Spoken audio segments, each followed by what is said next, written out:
Leo ni Chefs Day na sisi kama chama tumeamua kufanya jambo, Tanzania Chef Alliance. Tumewachukua watoto yatima, tumekuja kukaa nao, tunawapikia, waenjoy pia na ile mikono yetu, na pia tunawafundisha. Tunawafundisha na kuwaeleza wale ambao wanapenda kuwa mashefu, tumewachukua, tumewaingiza jikoni, tumewaambia jamani hivi ndo tunavyofanyaga kazi, wameshiriki. Kwa hiyo ukubwani anapokuja kuwa mkubwa ataanza kupata ile vision kwamba kumbe naweza kuwa chef nikawa mtu mkubwa, nikapata hiki nikapata kile. Sasa sisi tumeamua kushirikiana na hawa watoto mayatima na bado wadogo, tunataka tuanze kuwa inspire hawa.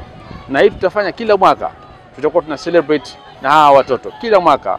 Bado hai uwepo. Tutakuwa tuna celebrate na hawa watoto. Kikubwa tunataka tuwa inspire. Wajue kumbe kuna sekta ya uchef. Uchef ni kazi kubwa sana. Kwa kweli tumeona hawa watoto huwa hawapati nafasi kama hii, kwamba wanakuwa yani ni kitu nadra sana kupata kwamba watoto hawa wanapata nafasi ya kuja kukua hata kwenda kwenye hoteli yoyote, unajua.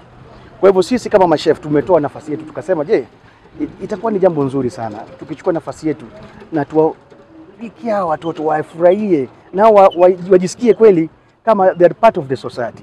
Nashukuru kushirikiana na Tanzania Chefs Alliance.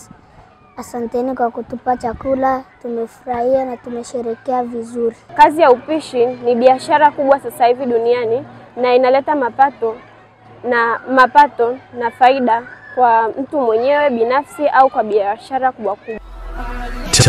Tanzania 24 Digital, beyond the mainstream.